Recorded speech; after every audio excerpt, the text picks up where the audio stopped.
días.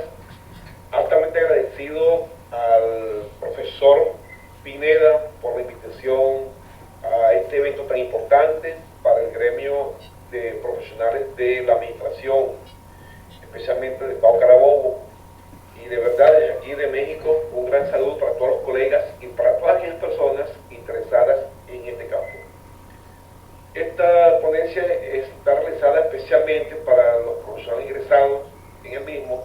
Sin embargo, también es de interés para las personas que de una u otra forma están involucrados con la administración.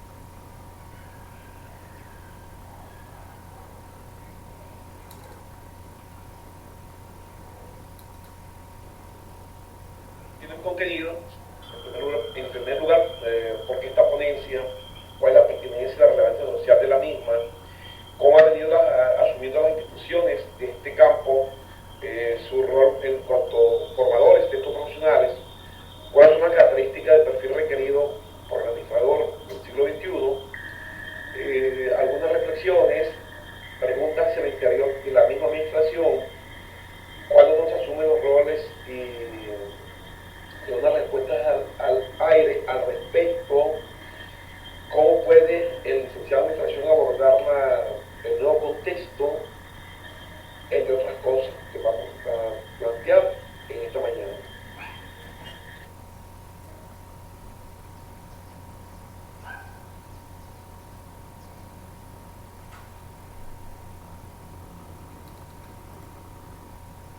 Porque esta ponencia, además de atender la gentil invitación de los directivos de CLADEC, nos interesó plantear lo siguiente: ¿cómo ha sido la formación de los profesionales en el área de conocimiento de la administración y la gerencia de manera tal que tengan las competencias para el análisis de problemáticas y darles soluciones viables en sus instituciones y organizaciones en pro de la construcción sustentable de su contexto geográfico, social y económico dentro de un contexto como el actual?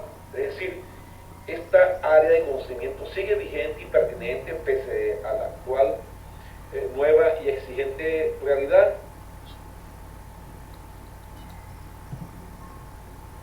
Aprovechar el espacio para poner en duda muchas de las que en un momento fueron nuestras verdades, y si lo hubiésemos hecho en la oportunidad, nuestro margen de error o costo de oportunidad hubiese sido menor. Incentivar a discutir de lo que nadie quiere hablar, estimular la creación o consolidación de espacios caracterizados por la innovación, la creatividad, la libertad de pensar y emprender. ¿Cuál es nuestra problemática? O lo que generalmente discutimos o venimos discutiendo en espacios similares. Tenemos algunas palabras clave que son las siguientes: gremio, profesionista, universidad y contexto. En sí, la problemática de esta ponencia es la formación de los profesionales en el área de conocimiento de la administración y la gerencia de manera tal que tengan las competencias para el análisis de problemáticas y dar soluciones viables en sus instituciones y organizaciones en pro de la construcción sustentable de su contexto geográfico, social y económico en el complejo y cambiante e imprevisible actual contexto, buscando responder a preguntas tales como ¿qué viene ocurriendo?, cómo lo hemos venido asumiendo, qué es lo que hay o con qué contamos.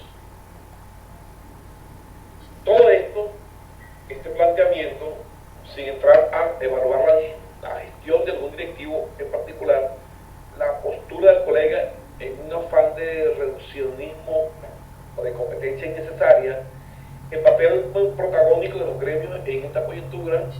Veamos que en un aspecto deja mucho que desear los gremios. El perfil del colega de la otra disciplina, en un afán de reduccionismo o competencia disciplinaria.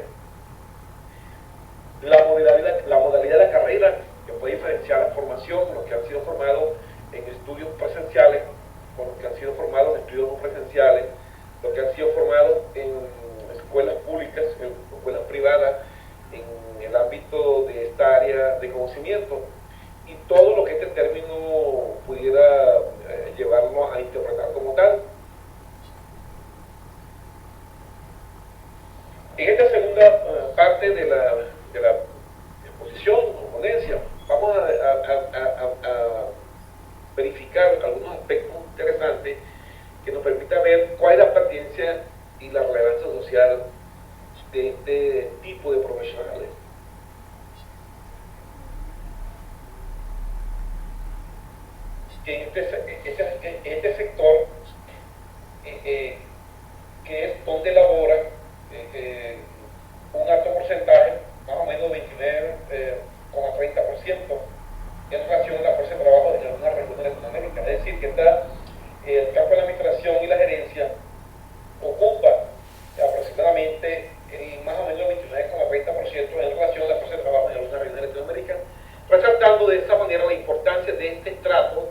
que acentúa su relevancia, al igual que los espacios académicos, científicos, profesionales y gremiales que les son pertinentes.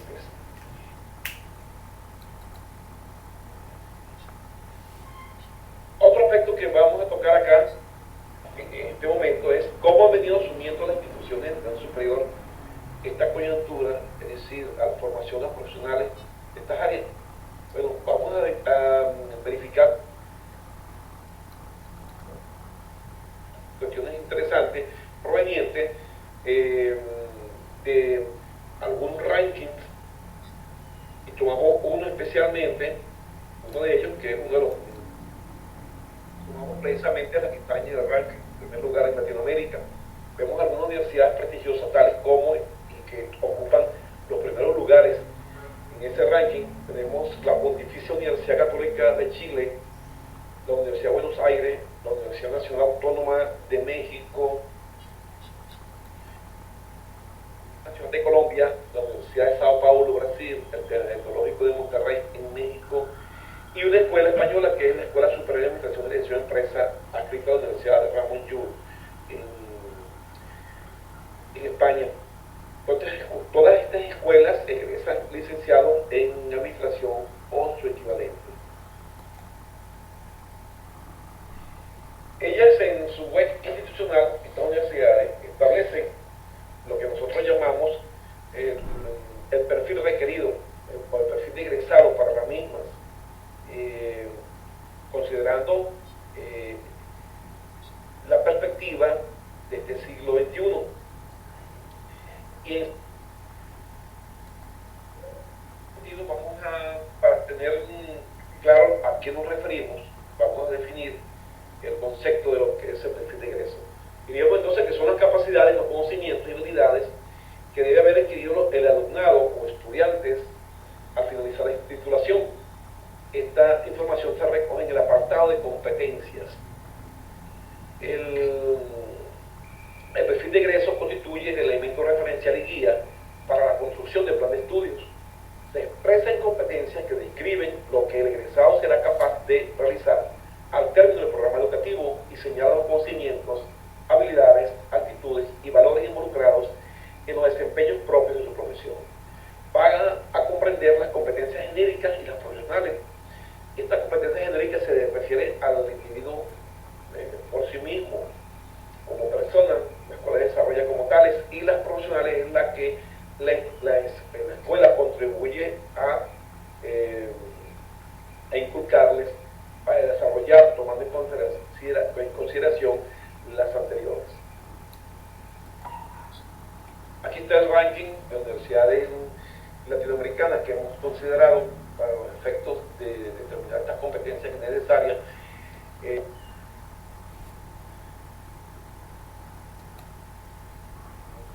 Y que son importantes.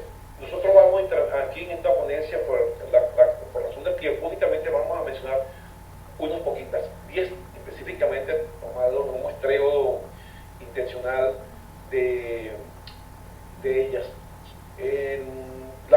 La primera es intervenir en la evaluación del impacto social y ambiental de las decisiones administrativas de las empresas e informar a sus directivos sobre las medidas posibles para preservar la calidad de vida y el medio ambiente. Diseñar proyectos, programas y planes socios. Intervenir en equipo con enfoque interdisciplinario en proyectos que requieran la integración profesional de la administración con otras áreas de conocimiento. Promover y liderar la creación de pequeñas y medianas empresas. Ser un profesional capaz de diagnosticar, crear y orientar la gestión directa en todo tipo de organizaciones, proyectando la participación de sus integrantes en el logro de objetivos mediante la autogestión y el autocontrol en procura de una perfecta sinergia organizacional y desarrollo humano, y enfrentando con éxito un medio empresarial cada vez más exigente y complejo en cuanto a la tecnología y competencia de mercados en constante globalización.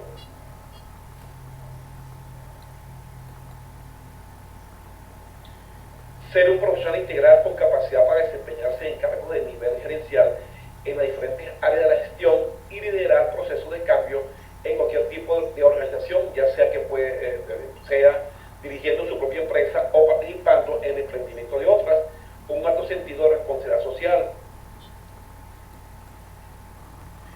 Identificar, diseñar y capitalizar oportunidades estratégicas en las organizaciones a través de procesos de prospectiva estratégica, análisis regional, aprovechamiento de tecnologías para la innovación y con compromiso por desarrollo sostenible o sustentable.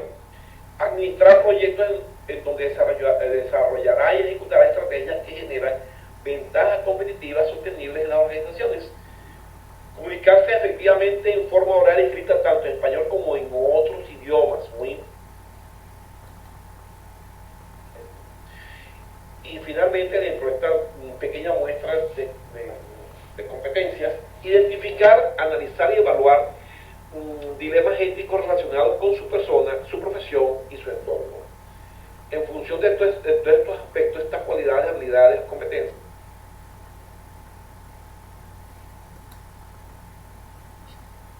eso lleva a una reflexión que vamos a ir comenzando con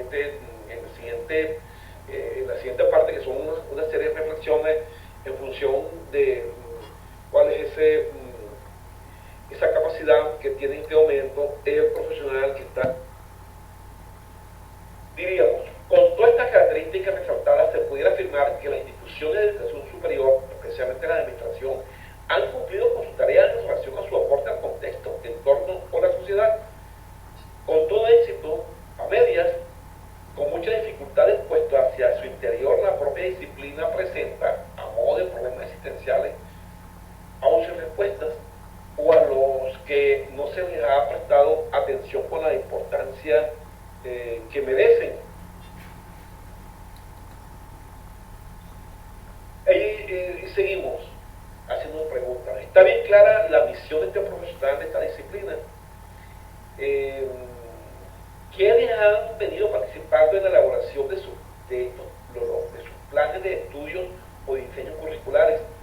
¿Cuáles de los actores sociales, sociedad, Estado, empresa, sector productivo, sector educativo, sociedad en general, entre otros? ¿Qué piensan al respecto sus partes interesadas? Si todos los que están involucrados en este proceso de formación del profesional de la administración, es decir, los stakeholders, pudiéramos hablar de transdisciplina si no se está seguro incluso de lo ontológico de esta profesión como disciplina. Todo el mundo dice que esta profesión es transdisciplinaria, pero realmente siquiera te conoces hacia tu interior, realmente sabes para qué sirve esta disciplina. Es un problema. Todo el mundo quiere estudiar administración, pero aún así no sabemos si la estamos reconociendo como tal. Y esa es una gran reflexión que debe venir inclusive del mismo gremio. Vamos a ver una serie de preguntas dirigidas hacia el interior de la administración y hacia los administradores.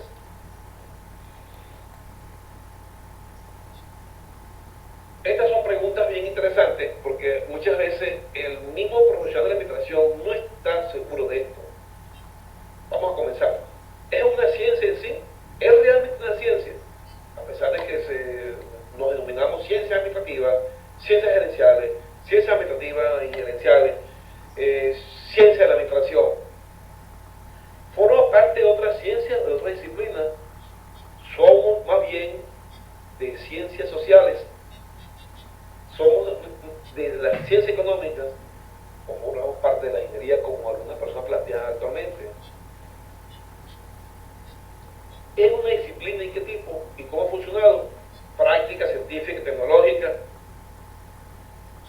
unidisciplinaria o monodisciplinaria. Es una carrera por sí mismo. Es una interdisciplina. Es una multidisciplina.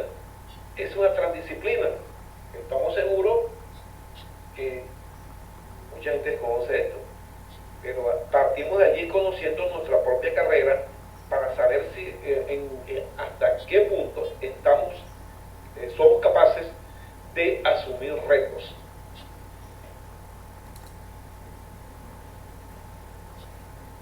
Es importante, hay una pregunta que tenemos nosotros acá, ¿qué ocurre cuando no se asumen roles o no hay definición desde el punto de vista ontológico, desde el punto de vista temático o desde el punto de vista de la misión de una disciplina determinada?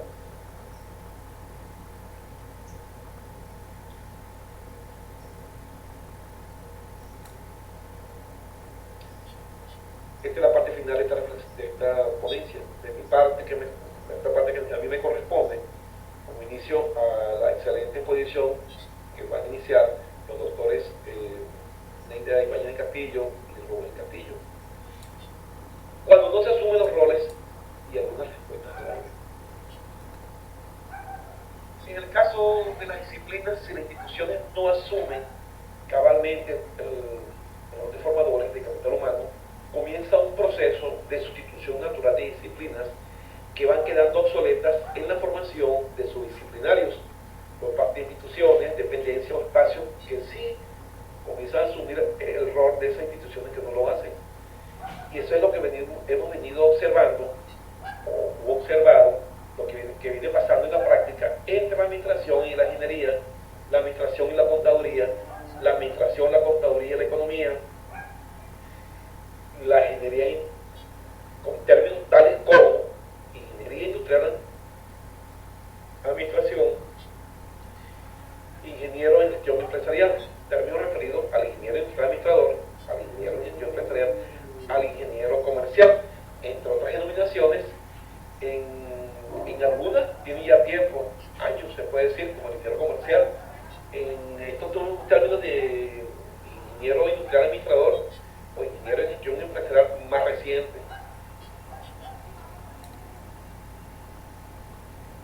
Y aquí entonces nosotros vamos a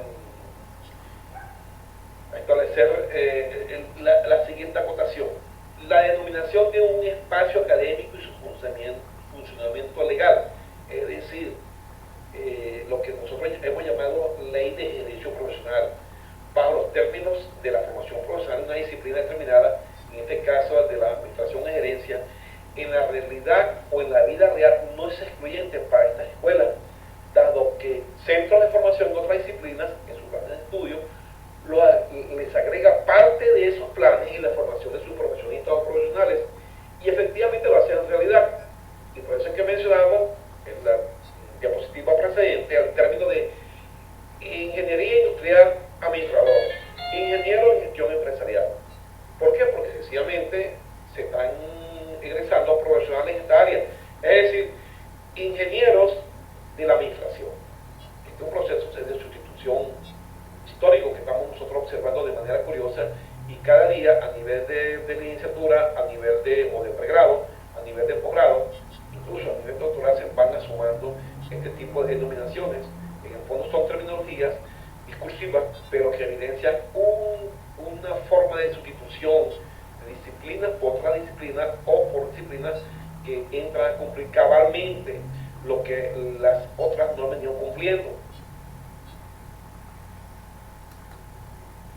Tenemos entonces aquí caso la Universidad de Celaya, en Guanajuato, México, ofrece la carrera de ingeniería industrial administrador con el siguiente perfil. Dice, entre otras cosas,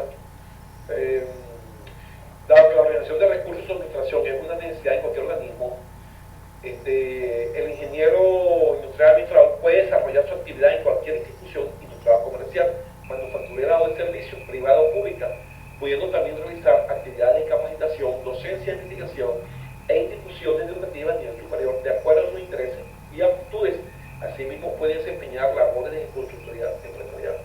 Tenemos también la otra disciplina o carrera es el ingeniero en gestión empresarial.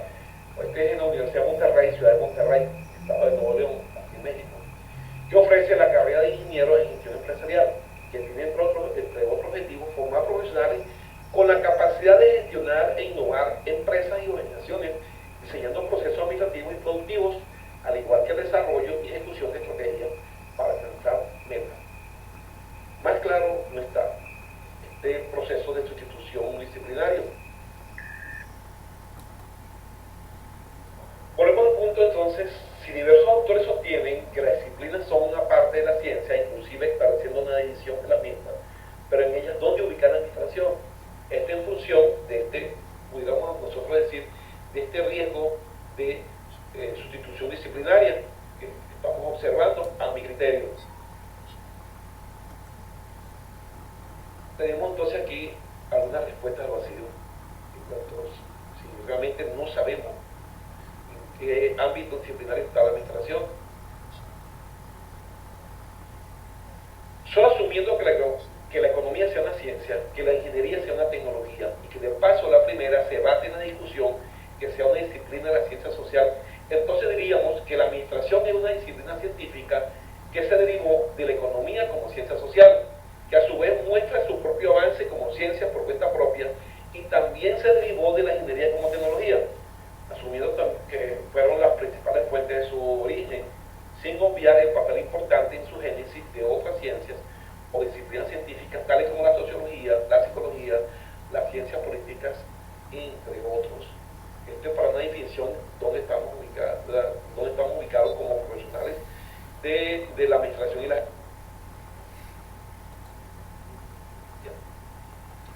Aquí les presento algo que está más que revisado, estoy seguro, por todas las personas presentes en esta conferencia, en este evento, y tenemos una serie de elementos referidos al interior de la organización y al contexto externo de la misma, que son importantes y que tienen que ver a los retos que tiene en la gestión estratégica el egresado de administración y gerencia.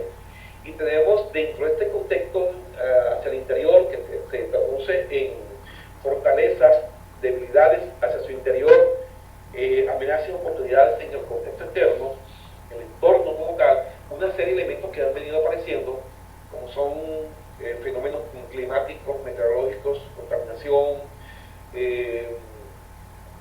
bloques ideológicos y políticos regionales e internacionales con mucho poder, riesgo país, la integridad social, económica y política, violencia, crimen organizado, violencia política, riesgo de rezago en ciencia, tecnología, investigación y la investigación y desarrollo, la pobreza y desempleo, que es el factor común en Latinoamérica, y muy importante, muy actual, las pandemias, con el ciclo cuarentena e inactividad productiva, donde existe el dilema que salva la vida en casa y te mueres de hambre, o sencillamente vas a trabajar y contraes el coronavirus. Son cuestiones bien interesantes y bien graves que afectan en este momento a la actividad empresarial, en la cual está involucrada lógicamente la egresada administración. Y todos estos elementos realmente conllevan un escenario bastante complejo y que constituye los retos en la gestión estratégica, que es donde más adelante nos van a exponer la doctora Neida Ibáñez del Castillo y el doctor Rubén Castillo, de manera bastante oportuna con su propuesta de gestión estratégica.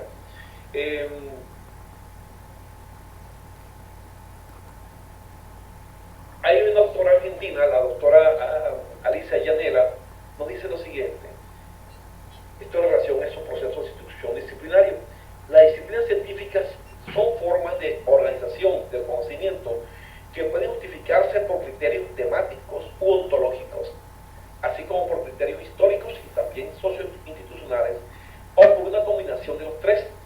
El aspecto temático es el principal, es decir, el ontológico, ya que es aquello de lo que se ocupa cada ciencia o de lo que dice ocuparse.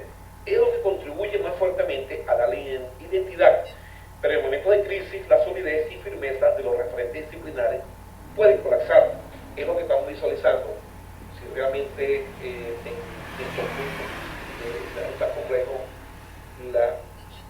nuestra profesión, nuestra disciplina, puede o es capaz o está en capacidad o tiene las competencias requeridas para asumir los retos del contexto. Todos estos aspectos hay que discutirlos para poder estar claro para qué o cuál es la misión de nuestra profesión, y a partir de allí es que pudiéramos definir en qué podemos ayudar o contribuir de este espacio de conocimiento. Antes, muy difícilmente no.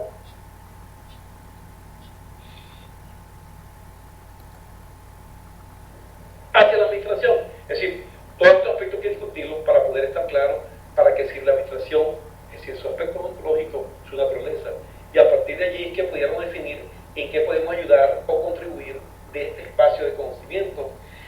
Antes de ello, muy difícil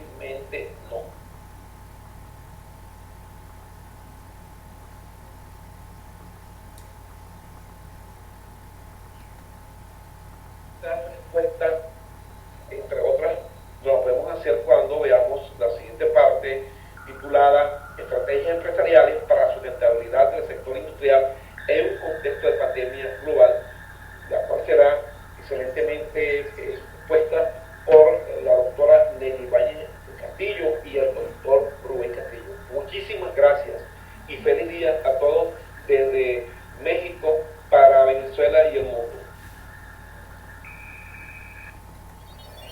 Buenos días, agradecidos con el Colegio de Licenciados de Administración del Estado Carabobo por extendernos una invitación para disertar en el día de hoy un poco sobre el rol de las instituciones de educación superior y posteriormente el doctor Miguel Mujica, a quien también agradecemos por acompañarnos en esta ponencia, disertó muy bien sobre el papel ontológico de la administración. Y ahora vamos a abordar qué podemos hacer dentro del punto del sector industrial de nuestras empresas, cuáles son las estrategias empresariales en un contexto de pandemia global. Vamos a comenzar entonces con el contexto macroeconómico. En cuanto al entorno que tenemos actualmente, pues tenemos una pandemia global del COVID-19 que ninguna organización lo estaba esperando, como lo decía ayer el doctor Isaac Pérez Yunis en su exposición. Pues no estaba en la planificación estratégica de ninguna de las organizaciones que íbamos a tener un factor externo como una pandemia. Por lo tanto, esto está fuera de nuestro ámbito de control, pero sí podemos conocerlo y actuar en consecuencia. Para delimitar la presentación vamos a abocarnos solamente al ámbito venezolano, donde observamos que tenemos una crisis institucional, una crisis política, una crisis social, una crisis económica y una crisis axiológica, es decir, una crisis de valores. En consecuencia de esta crisis se genera un entorno muy complejo de incertidumbre, caos y desconfianza, como lo dice Edgar Morin. Necesitamos gerentes con pensamiento complejo, que estén dentro de la complejidad. Sabemos que estamos en un entorno, como lo llaman VICA, volatilidad, incertidumbre, caos y ambigüedad. Tenemos una confusión de todas las cosas que nos están sucediendo y cómo debemos abordarlo. Eso es lo que nos va a explicar posteriormente el doctor Rubén Castillo con su estrategia, cómo debemos abordarlo para mantener a flote, por lo menos de manera operativa, nuestras empresas, nuestras organizaciones. Estos gerentes con pensamiento complejo deben abordar al menos 3 dimensiones, según la triada de la ONU, una dimensión económica, una dimensión medioambiental y una dimensión social.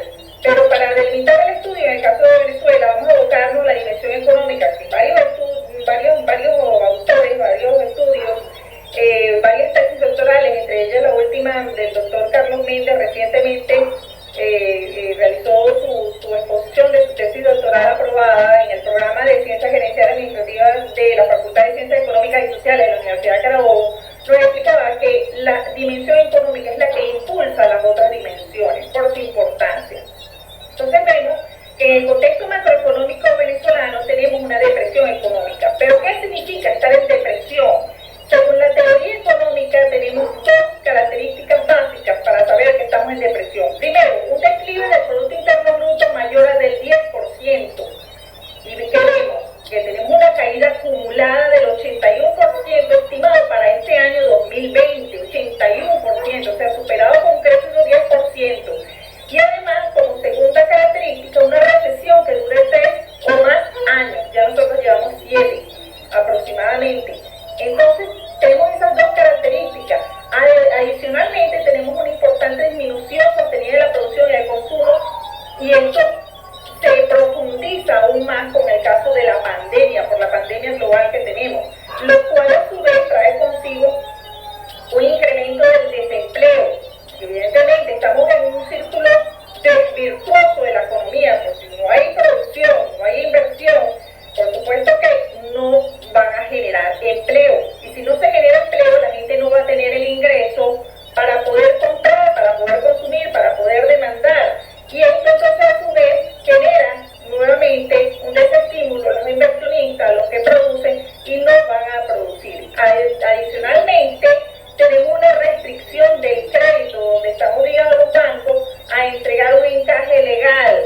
¿Okay? Entonces, ¿qué estamos observando allí? Que la banca se ha reducido tanto en Venezuela que si unimos todos los bancos venezolanos y le hacemos toda una sumatoria de todos ellos, se forma un solo banco del país El Salvador. Un solo banco. Así de chiquiticos estamos, así el tamaño de nosotros es tan pequeño. Fíjense que entonces eso hace que tengamos una reducción de inversión, que por lo tanto vemos muchas quiebras y por supuesto además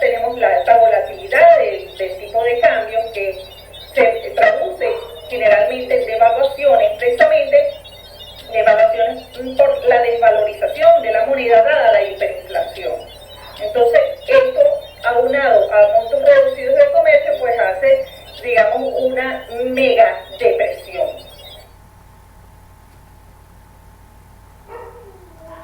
Toda esta situación nos hace pensar que estamos entonces en una mega depresión, porque como les decía, desde el punto de vista de la teoría económica nos dice dos características. Una recesión que tenga una duración de 3 años. Tenemos más de 3 años, casi 7 años en recesión, y además la caída del Producto Interno Bruto, que fue de más o menos del 10%. En nuestra realidad en Venezuela, el estimado es que para finalizar este año 2020 estaríamos alrededor de un 81% de caída. Vemos en esta lámina el tamaño de la economía de los países de América Latina. Venezuela está ubicada allí en el círculo rojo, en el número 13. Vemos cómo ha caído, estimado la caída para este año 2020, alrededor de 62 mil millones de dólares. Entonces vemos cómo viene acumulada la caída con respecto al año 2011. Vemos entonces el comparativo con el año 2011, donde estábamos en el puesto número 4 con 334 mil millones de dólares en nuestro Producto Interno Bruto, y cómo hemos caído en el año 2020, en la lámina anterior, a casi 62 mil millones de dólares según los estimados para terminar este año. Entonces allí se ve la caída abrupta que tenemos de cómo se ha reducido el tamaño de la economía venezolana. Toda esta situación del tamaño, de cómo se ha reducido el tamaño de la economía venezolana, viene producto también de este desmantelamiento de las cadenas productivas, porque perdemos los proveedores, entonces pues también perdemos clientes, y esto a su vez viene dado por otra característica de este contexto macroeconómico, como es la pérdida de los mercados globales, y más aún en esta época de sanciones, donde en otras palabras le tienen miedo a los venezolanos, ¿okay? Se hace una transferencia, viene el producto de Venezuela, ya eso le marca una línea roja y nadie quiere, digamos, de manera tajante, ¿no? Pero no quiere comercializar con Venezuela. Por otro lado, tenemos la distorsión del sistema de precios, tenemos una avanzada dolarización de manera informal, una dolarización de facto, no lo tenemos establecido legalmente, pero ya la gente lo hace de esta manera, sobre la misma situación de hiperinflación nos ha llevado a esta situación, y además el deterioro de los servicios básicos, para nadie es conocido, problemas de electricidad, lo vivimos todos los días, problemas de agua, o sea, de servicios de agua, de telecomunicaciones, de internet, como estamos viendo acá, y muchos otros. Uno de los problemas más graves es el requerimiento de energía en Venezuela. Un estudio de Carlos Barreto y Jacobo Campo, titulado Relación a largo plazo entre el consumo de energía y el Producto Interno Bruto en América Latina, ellos hacen un estudio de los diferentes coeficientes de energía que se necesitan para los países de América Latina. Y de allí se extrajo el coeficiente para Venezuela. Dice que para incrementar al menos en un 0,4% del Producto Interno Bruto, se necesita aumentar un 1% de consumo de energía. O sea que primero, aunque arregláramos todos los problemas que tenemos de esas crisis que estábamos mencionando anteriormente, no podríamos arrancar la producción por la falta de energía. Entre estos factores el contexto macroeconómico, ya habíamos hablado de la hiperinflación, que les decía que veníamos entrando en diciembre de 2017 según los datos del Banco Central de Venezuela.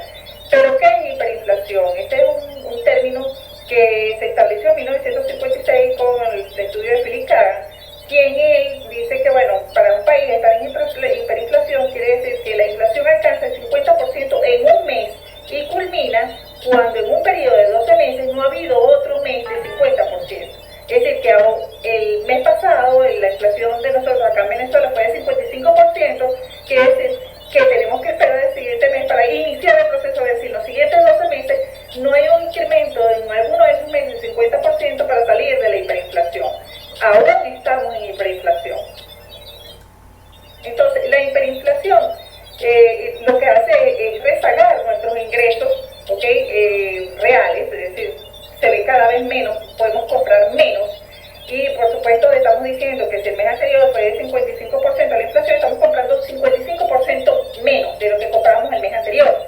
Entonces hay un incremento súbito de la pobreza, donde decimos que en Venezuela alrededor del 80% ya está de la población de Venezuela, está el 80% en pobreza.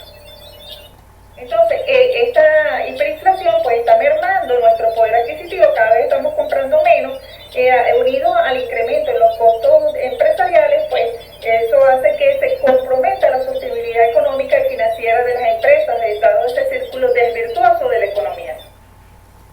Bien, para completar este contexto macroeconómico, vemos la reducción de la producción petrolera nacional, que veníamos de 3.500.000 barriles diarios, a la actualidad en el mes anterior en 390.000 barriles diarios. Y por supuesto hace que tengamos, digamos, problemas desde el punto de vista de financiamiento, ya que el 70% del presupuesto nacional está, digamos, cubierto con estos ingresos de producción petrolera, por lo cual los demás sectores que dependen de esta producción petrolera también decaigan. Y además, aunado a ello, los niveles de reservas internacionales, que están alrededor de 6.000 millones de dólares, cuando anteriormente teníamos niveles de alrededor de 40.000 millones de dólares. Y lo peor del caso es que las mayores reservas internacionales están en oro, y se mantienen ese nivel es por los altos precios del oro a nivel internacional. Es decir, que aunque bajen las cantidades de oro, pues los precios al subir se mantienen en esos mismos niveles de reservas internacionales, pero tenemos cada vez menos oro. Además de ello, se comprometen los activos por, digamos, la dificultad de honrar, por estar en default, tenemos dificultad para honrar los pagos de deuda, y eso al estar en robo también hace que se nos imposibilite el financiamiento internacional. Bien, para las estrategias desarrolladas para intentar sostener las empresas en este contexto que hemos mencionado, el doctor Rubén Castillo va a proceder a explicarlas.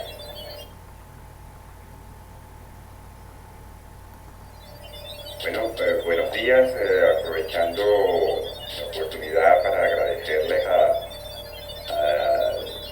presidente del colegio y a toda la junta directiva del colegio de licenciado en Administración del Estado de Carabobo por la gentil invitación a participar en esta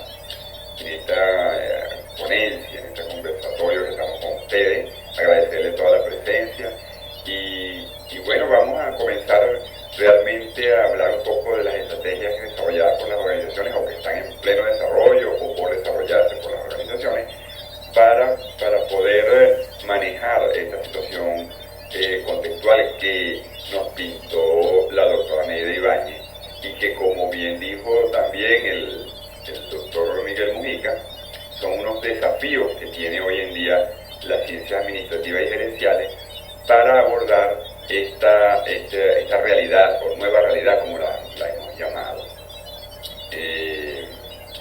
Ante esto queremos indicar que ante esta realidad que nos pintó la doctora Neida, como les dije anteriormente, queremos desarrollar algunas estrategias que vienen ejecutándose en las organizaciones, como el estudio que deben realizar las organizaciones o las empresas de las estructuras de costo ante esta nueva realidad.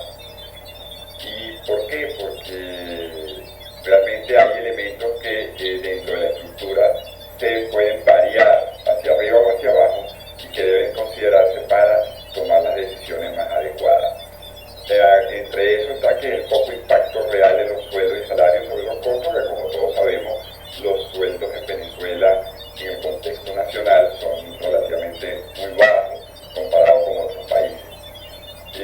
Tenemos un incremento del teletrabajo, que es otro de los elementos que se han considerado que ya se venían desarrollando antes de la pandemia.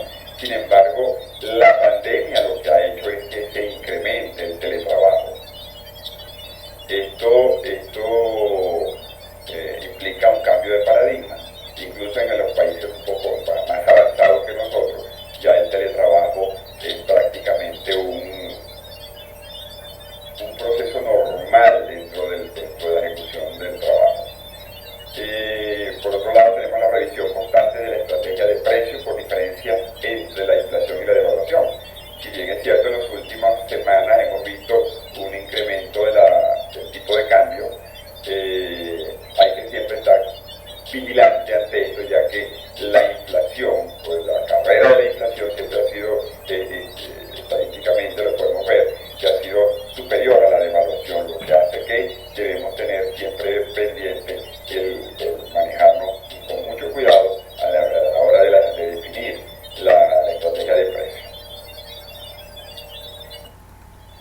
Otra de las estrategias que debemos desarrollar o que debemos estudiar son la redefinición de los portafolios de productos. Y esto se debe a que, dado en la realidad que vimos en el contexto que nos desarrolló la doctora Neida, Venezuela realmente ahora es un país relativamente pequeño en cuanto al tamaño de su economía, lo que hace que muchos de los productos que se estaban generando en el país ya no tengan la demanda que tenían antes. Por lo tanto, las organizaciones tienen que estar conscientes de esto y ubicar aquellos productos que realmente presenten interés por parte del consumidor. Otro de los elementos es que más agresividad con el esquema de venta, eliminando el crédito y mirando el esquema de prepago de contado. Ya esto se ha venido desarrollando en los últimos años, precisamente por el tema de la hiperinflación. Ya no, el tema del crédito ya no es un tema realmente, porque la mayoría, por no decir todos los esquemas están a nivel ya de prepago o pago de contado para poder afrontar mejor el tema de la caja y no perder el valor del dinero en el tiempo. Otro de los elementos es que las organizaciones están optimizando todos sus procesos internos, eliminando la burocracia, actuar con rapidez y flexibilidad. Esto básicamente no es más que adecuar la organización a la realidad del país. El país es más pequeño, las organizaciones van a ser más pequeñas y esto tenemos que tenerlo muy presente a la hora de analizar toda la realidad de la organización. Otro elemento es que intensifican la cobertura en moneda dura, inventario y bienes durables, precisamente para defendernos de la inflación o la hiperinflación en la cual estamos inmersos. Que como vimos en la parte de la coyuntura, el contexto, pudimos ver que desde el año 2017, diciembre de 2017, estamos inmersos en un proceso inflacionario y que tenemos que esperar 12 meses para estar seguros, como bien lo dijo la doctora Neida, para estar seguros si salimos o no de la hiperinflación. Otro es el incremento de los inventarios. Esta pandemia, si algo puso de relieve, es la fragilidad que tenemos en las cadenas de suministro. Y esto nos va a llevar a pensar y a repensar algunos conceptos que hemos venido manejando en la ciencia administrativa. El hecho de tener bajo nivel de inventario, una mayor rotación, ya hay que debatirlo, porque las cadenas de suministro, si algo se demostró con esta pandemia, es que se rompieron. Y al romperse, muchas organizaciones quedaron desabastecidas. Y lo cual va a hacer que las organizaciones miren hacia lo local o regional en lugar de lo global. Y esto para garantizarse ante cualquier eventualidad como esta, disponer de proveedores seguros, cercanos y confiables.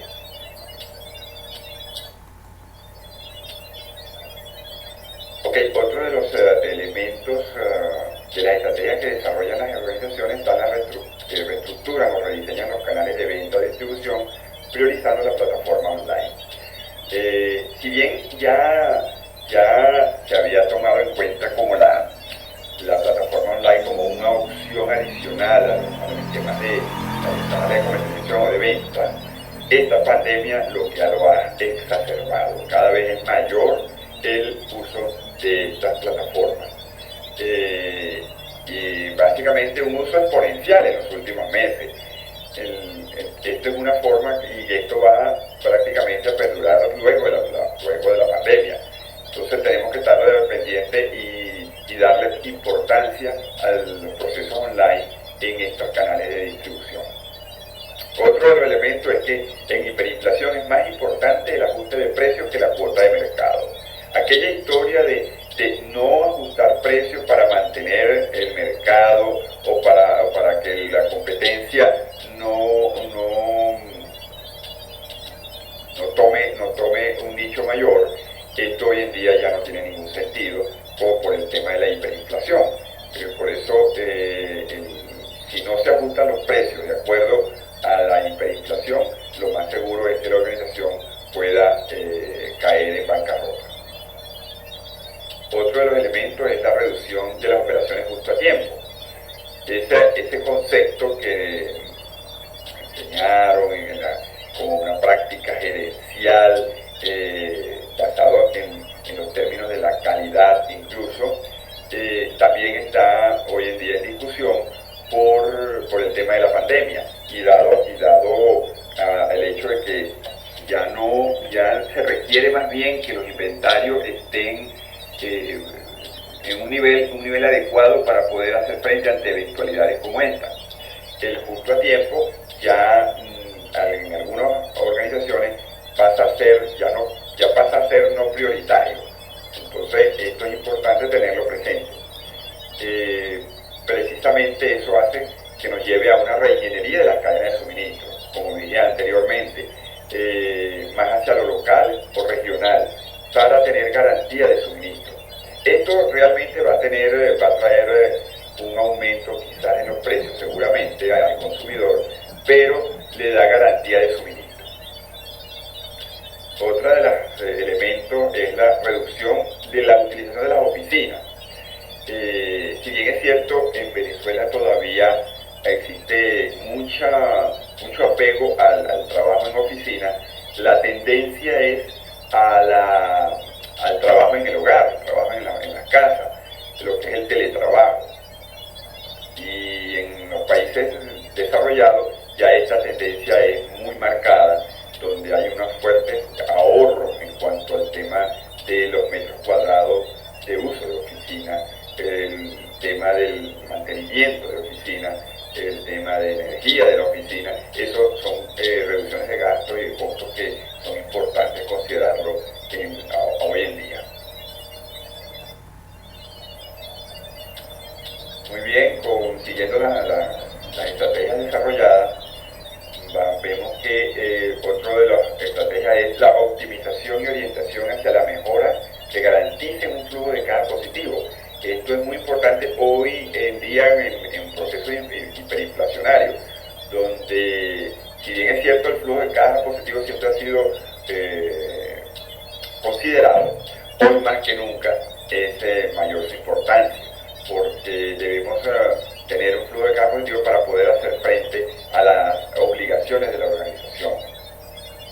Otro de los puntos es la creación o utilización de estructuras de entrega a destino del cliente. El solo hecho de haber incrementado los canales de comercialización vía online hace también que las empresas de entrega también tengan una mayor participación y uso y utilización en las organizaciones hoy en día. Vemos cómo Mercado Libre, Amazon han incrementado su utilización en estos meses de pandemia. Y esto es algo que, si bien es cierto, algunos consumidores disfrutan el salir a comprar, también algunos y muchos requieren los productos a través de estos mecanismos de entrega al cliente. Y por último,